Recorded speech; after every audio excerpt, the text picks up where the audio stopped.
The world's first public railway was the Stockton and Darlington, opened in 1825. It led to a massive explosion of railway building, and in the 19th century these railways were generally highly profitable as they faced no competition. It would be almost a century before the motorised road vehicle became a serious contender.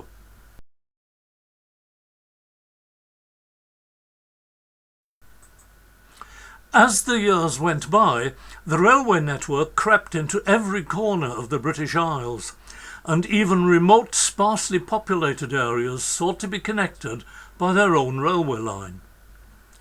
The little village of Cairn in Cairn, Dumfriesshire, was no exception, and pressed for many years for its own railway.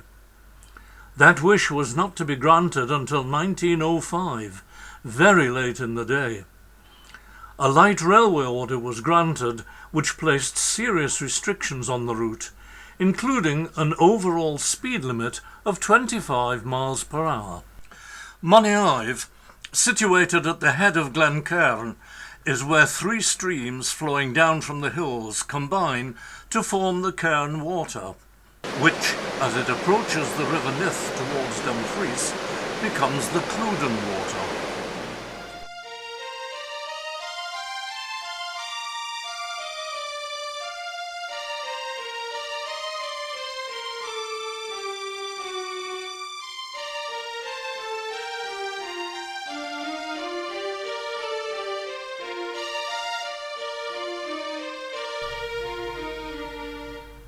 Prior to the building of the Cairn Valley Railway, the nearest station to Moniaive was at Thornhill, on the Glasgow and South Western's main line from Glasgow to Carlisle, about 9 miles away by a narrow, winding and hilly road. This route was served for 40 years by a horse-drawn bus. In 1905, with the opening of the railway, a motor bus was placed on the Thornhill service, but it proved so unreliable that it was withdrawn after 2 years. The people of Moniaive district found the new steam train to Dumfries to be much more dependable. Steam rail motors soon gave way to more conventional locomotive haulage.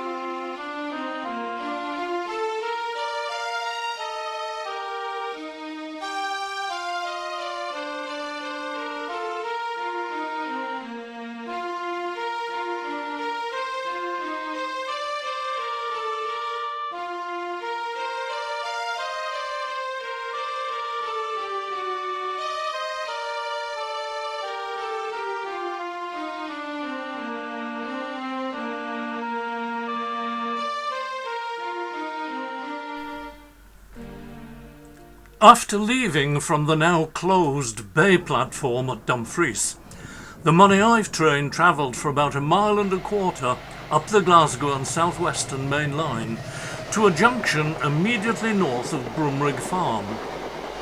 At ground level it's difficult to see just where the junction was, but an aerial view clearly reveals the old trackbed as it leaves the main line. A signal box controlling the junction was tucked into the corner. No trace of it remains, and its site is overgrown by trees.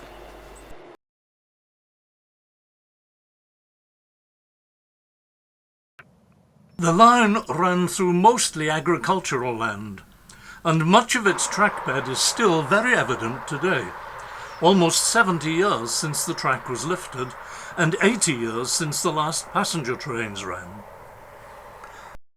The route touches the edge of the significant village of Hollywood, but this community didn't exist in 1905, so no station was built here. The old trackbed is clearly visible along the northern edge of the village. There was a Hollywood station, some 1.5 miles away on the southwestern main line, but so isolated and little used that it closed in 1939.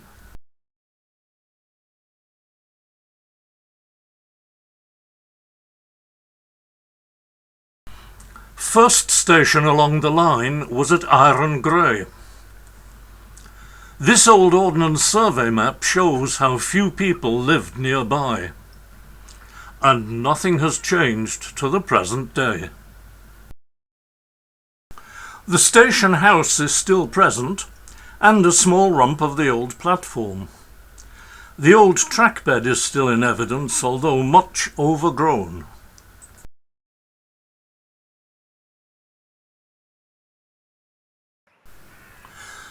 Most of the local residents are to be found in the churchyard or in the fields.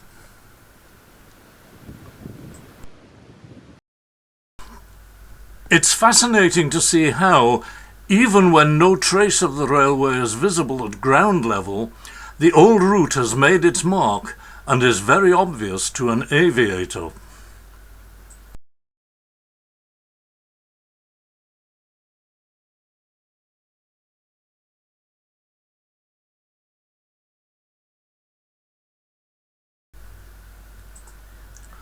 The Clwden was then crossed by an iron girder viaduct. No trace remains here today, although the trackbed to the west of the river is very prominent.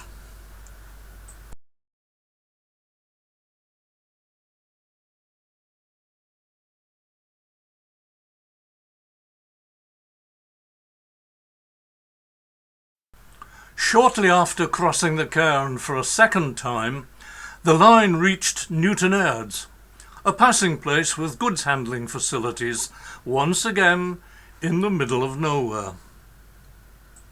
No trace remains of the station or goods yard today, but the old road bridge remains, crossing what was once the track.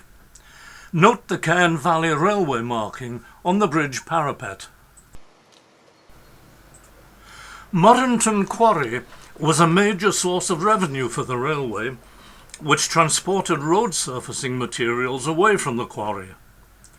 In 1910, an aerial ropeway was installed to carry the rocks down to a siding specially constructed near Stepford Station.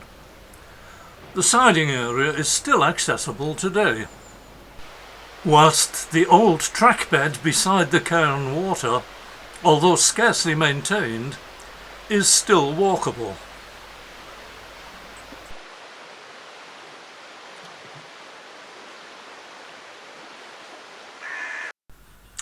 Just north of the quarry was Stepford Station.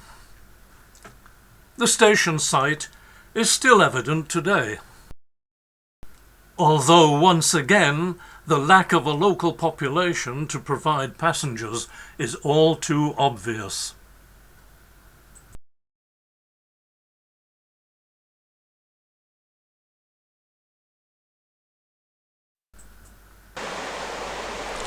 The railway approaches Dunscore on a substantial embankment before crossing the Cairn water on a 3-arch viaduct, the only substantial engineering work on the line. The last train to use this bridge was in the early 1950s, lifting the tracks. And yet, 70 years later, the structure seems to be fairly sound. Because this viaduct cannot be seen from any road, there are many locals who are completely unaware of its existence. Clearly, visitors are not encouraged to wander onto the structure. Dunscore was the only sizable community between Dumfries and Moniaive. The station for this village was approximately 1 mile distant and involved walking down a steepish hill to cross the Cairn water and then climbing up at the opposite side. The track approached the station in a deep cutting which caused considerable difficulties for the contractor and has since been infilled.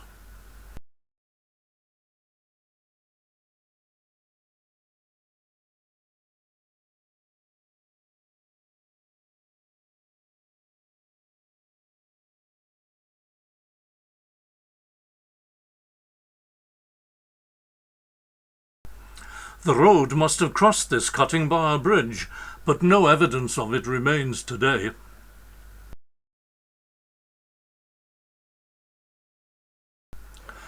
This was the approach road to the station, and this is what remains of the station site today.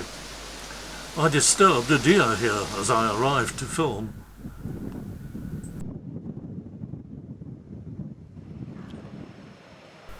The line continued north, following the sparsely populated valley of the Cairn water, until it reached Sneyd Mill.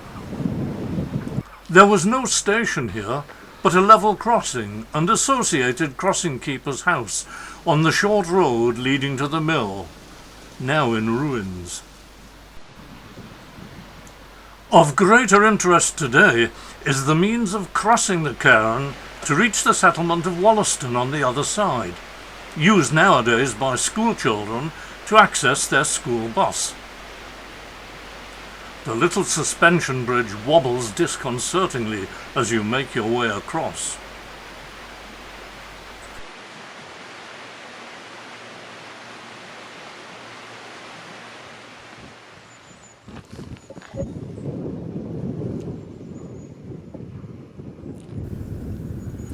As the train continued up the valley, it came to the quite substantial station and crossing at Crossford, where a road bridge crossed the river to the Crossford School on the opposite bank. The old station house remains in use as a private dwelling, and just outside it we can see the last remaining vestiges of the old railway track peeping up through the tarmac.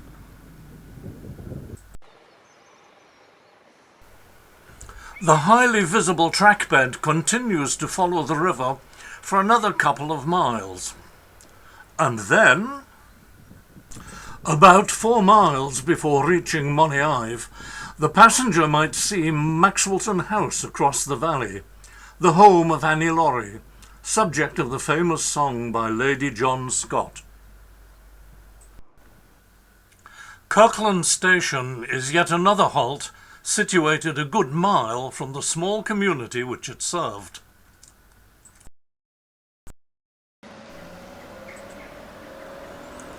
The hamlet of Kirkland, about 2.5 miles by road from Moniaive, is centred around the impressive Glen Cairn church. Religion was important in Scotland in the early 20th century, and churches were plentiful. Most are now closed. The most famous occupant of Glen Cairn churchyard is Annie Laurie herself.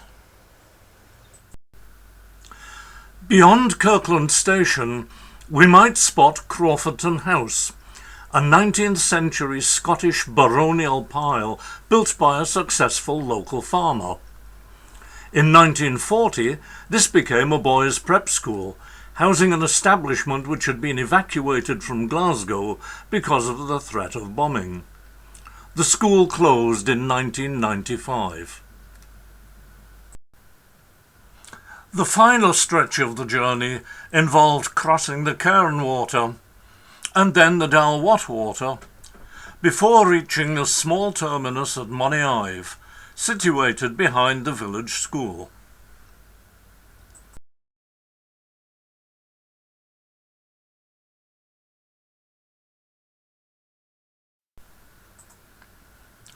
And what remains of the station today? Sadly, this is all that is left. An attempt in 2014 to remove the then rather healthier building to the Scottish Railway Preservation Society's Bo'ness to Kinneil line at Manuel Station came to nothing. The old goods shed, in use by a local farmer, was burnt down in 2012. The passenger service only lasted for 38 years, being abandoned in 1943. Bradshaw's guide for 1922 shows just 3 trains per day, none on Sundays, taking a full hour to complete the 18-mile trip. By 1923, only 1,000 passengers were carried in the whole year. At one time, there were 2 daily goods trains, handling animals and agricultural materials, the local mails, and a significant timber traffic. But the line simply couldn't compete with the growing and improving road transport. Inevitably, there was always a touch of the Titfield thunderbolt about the line. The goods service succumbed in 1949, and the track was finally lifted in 1953.